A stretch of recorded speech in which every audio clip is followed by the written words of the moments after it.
پلارانو له پکار دي په خپل ژوند باندې خپلې ایسې خپلو بچو ته حواله کوي، خپل بچي په خپل ژوند باندې یو ځای کوي، خپل بچي په خپل ژوند باندې یو ځای کوي. که نه داسې ونه شوله بیا فساد پیداویږي، ورور د رور نه خفا، خور د رور نه خفا، رور او خور چې کوم دی په یو تاڼه کې بیا دا ما پر خپلو سترګو باندې کتلي دي، دا ما پر خپلو سترګو باندې لیدلي دي، د دې مسلې ما لیدلي دي چې د دې نه بیا دشمنۍ جوړې شي. او بیا اکثریت سره موږ دا مینو چې کله رور خپلې خور له حق ورکړي نو بیا د اکثریت موږ وینو چې هغه رور د هغې خور سره خپل مړی ژوندی قطع تعلق راولي. داسې ده شي دا داسې ده که تاسو هم کتلي دي دا موږ هم واورېدل چې بیا خپله خور هغه بیا نه هغوی له ورځي، بیا ورسره نه چې کوم دی ژوند کوي، نه د هغې تپوس کوي، بیا نه پوښتنه کوي ولې حق یې ترې وغوښتلو او خور یې حق ورکړو، بس زما په دې او ستا په هغې دنیا بس ختمه، بیا تعلق ختم. دغه جمعه د دوو خبرو تذکره ستاسو د وړاندې کومه چې یو ته ویل کېږي حقوق الله او دویم ته ویل کېږي حقوق العباد. حقوق الله عزیزانو دا د الله جل جلاله حقونه دي. قرآن کې الله د دغې تذکره بیان فرمایلی ده. او حقوق العباد چې دا د انسانانو سره تړلي دي، چې دا د انسانانو حقونه دي. حقوق الله هغه د الله حقونه روژه ده، حج دی، زکات دی، مونځ دی، کلمه ده، دا د الله سره تړلي خبرې دي. او حقوق الله حقوق العباد چې دا د انسانانو سره تړلي دي. ما او تا په معاشره کې نو د یو مسلمان غیبت کول دام حقوق العباد کې راځي، یا د یو مسلمان نه د هغه مال قبضه کول دام حقوق العباد کې راځي،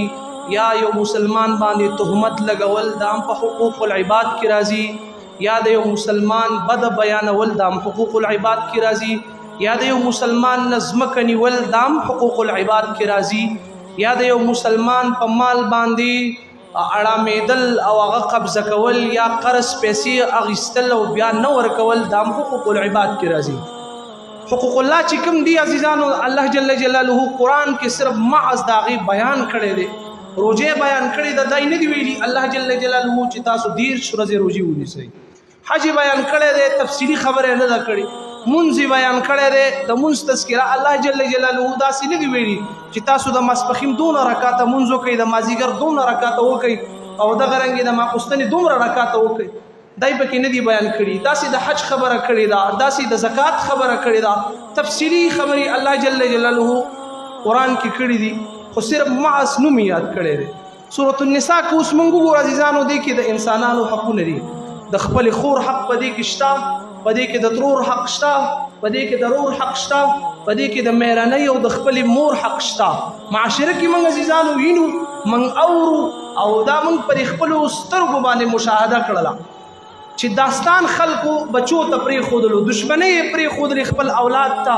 خپل ژوندانه باندې خپل لور له حق ورکول دا د پلار باندې لازم دي چې خپل لور ته خپله حصه ورکړي، او دغه رنګې په خپل ژوند باندې خپل بچي ته حصه بیله کړي، په خپل ژوند باندې خپلې خور ته حصه بیله کړي، په خپل ژوند باندې خپلې ترور ته حصه بیله کړي. نو الله جل جلاله چې دا سورة النساء سورت وګورئ، په دې کې تفصیلي بحث کړی دی چې د ترور دا حصه ده، د خور دا حصه ده،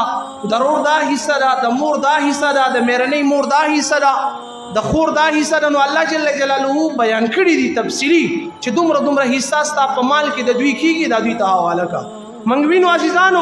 اکثریت سره خپلو پلارانو خپلو بچو ته دشمنۍ پرېښودلې په دې خبرو باندې، خپلو پلارانو خپلو بچو خپل اولاد ته دشمنۍ پرېښودلې او داستان یې پرېښودلو. بیا بچی رالګي خپلې خور رور رالګي خپلې خور له حق نه ورکوي، خور رالګي بلې خور له حق نه ورکوي، رور رالګي بیا ترور له حق نه ورکوي، او دغه رنګې بیا رور رالګي خپلې لور له حق، پلار رالګي خپل لور له حق نه ورکوي. نو بیا د دې نه فساد جوړ شي، د دې نه جنگ جوړ شي، د دې نه دشمنۍ جوړ شي، د دې نه تاړاو تحصیل جوړ شي، د دې نه کوټ او کچرۍ جوړ شي. دا څومره فساد خبره ده، دا څومره د افسوس خبره ده چې په یو تاڼه کې او په یو کوټ کې او یو جج ته مخامخ رور او خور ولاړي چې یوې ابۍ او د دادا نه پیدا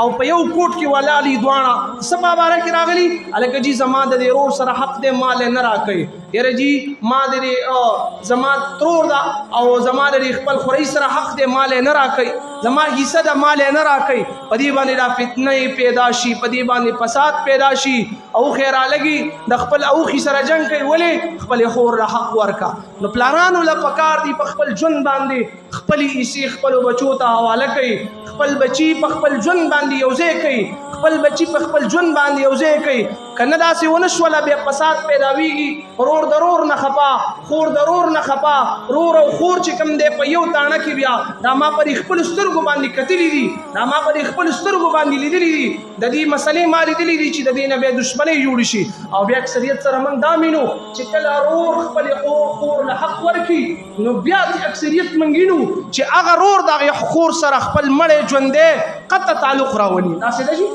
دا داسې ده تاسو هم کتلي دي دا زمونږ هم واورېدل چې بیا خپله خور هغه بیا نه هغوی له ورځي بیا ورسره نه چې کوم دی ژوند کوي نه د هغوی تپوس کوي بیا نه پوښتنه کوي ولې حق یې ترې وغوښتلو او خور له حق ورکړو بس زما په دې او ستا په هغې دنیا بس ختمه بیا تعلق ختم مړیم پرېږدي ژوندیم پرېږدي قطع تعلق پیدا کی نو پدې باندې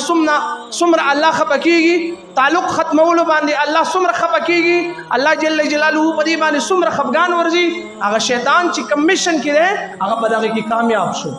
نو موږ له دا نه دي پکار که زما سره د چا حق وي عزیزانو پدې باندې خېټه نه دي اړول پکار که چا د قرض پیسې درکړي په صحیح مانو کې ورکه که د نه وغوښتلي صحیح مانو کې ورکه نن که چا له قرض پیسې ورکړي او بیا ستا ضرورت راشي او تپوس دې کوي یاره جي زما قرض پیسې دي مال راکا او یاره ستا به ډېره مننه وي ستا به ډېره شکریا وي ته به حیران چې یاره دا قرض خو ما دله ورکړی دی اوس د ده نه زه قرض اخلم دا موږ وکتل دا موږ ولیدل او بیا په دې باندې تعلق ختم شي په موضوع دوستۍ پرې خبرو باندې خراب شي خسته ورورۍ پرې خبرو باندې خراب شي خسته ورورولي او خورولي پرې باندې خراب شي